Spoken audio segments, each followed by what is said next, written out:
A special sitting was called for this morning to debate a motion of no confidence in Mayor Athol Trollip. But the day has been marred by clashes inside and outside the chambers. eNCA's senior political reporter Xoli Mngambi joins us now from Port Elizabeth for more on that political fallout. We know parties in that council were fairly self-assured this morning that everything would go according to plan, Xoli, but what chaos followed? And I'm not sure it's actually let up in the last few hours. It hasn't let up at all, Joanne. It all started in the morning when the sitting began. The Speaker very confident about the process that would unfold. But as things started, Joanne, the party that had brought the motion alongside other parties that supported it, the EFF and, of course, the UDM, including that the ANC, they pushed for the Speaker of the council, Jonathan Livak, to essentially be the first person who the motion of no confidence starts with. And so there was a bit of a disagreement there in terms of the running order. And then from then on, Joanne, it has been the stop-start, breaks, adjournments to lunchtime, come back from lunchtime. There isn't a clear resolution, Joanne, but what is clear from the Speaker's side is that the special sitting that was meant to take place this morning to conclude the matter of the motions of no confidence in both the Speaker and the Mayor, Athol Trollip, it would appear now that that has been put in abeyance almost indefinitely, if you like, even though there isn't a final word as such, Joanne, because just before lunch, there was a meeting of the chief whips that also had included in that meeting the Speaker of the Council. And when we listen to the debates inside, Joanne, the parties that have pushed for the motions are saying that it was agreed at that meeting of the chief whips with the Speaker that within 14 days, this motion of no confidence would be resuscitated. And this is where it appears now there is disagreement, because the Speaker, they are saying that he is reneging on that agreement.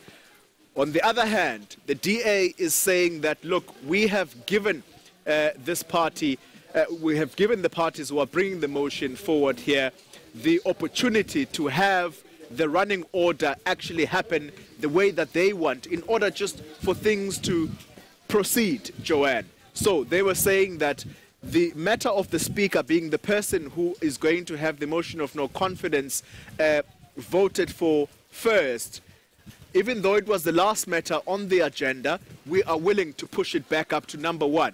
But the parties now are saying, no, they're not going to agree to that. So it does appear that the parties that are pushing for a motion of no confidence, Joanne, perhaps may not be as confident as they were about their numbers. And so the suggestion now that is being made is that they are filibustering in order for them to be given this 14 days within which this motion would sit again. And at that time, the talk or the rumor is that they would have found time to try and organize people that would at least make up the numbers that they are alleged to not have here today.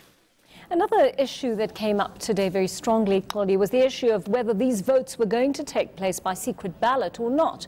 Has there been any resolution on that issue? Joanne, clearly there hasn't been a resolution because matters have actually failed to go past the issue of who's going to be voted first.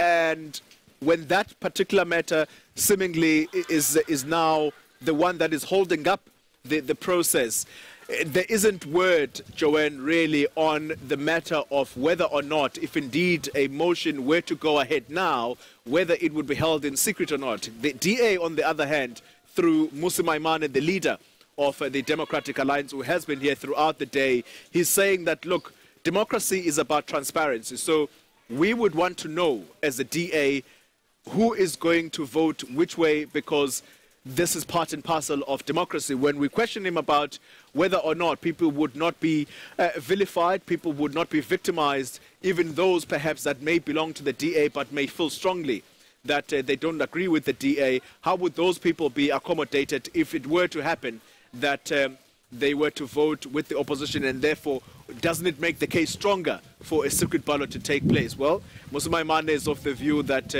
democracy is about transparency at times, and so this is one of those cases where transparency has got to be seen. Another important element here, Joanne, I've got to add, is that there is an adjustment budget that has got to be passed today, Joanne. If it doesn't pass today, the fear, as expressed by Maimane, is that the DA-led coalition government here in Nelson Mandela Bay may be forced to essentially do away with the security guards that had been insourced by the city. So those people now stand a very real chance of losing jobs, because if that budget, that adjustment budget, is not passed as a result of the filibustering that is going on inside there, unfortunately those people, their jobs may be in jeopardy now. All kinds of consequences for what is going on behind those doors. Xoli Mngambi, eNCA senior political reporter in Port Elizabeth, for us, keeping us updated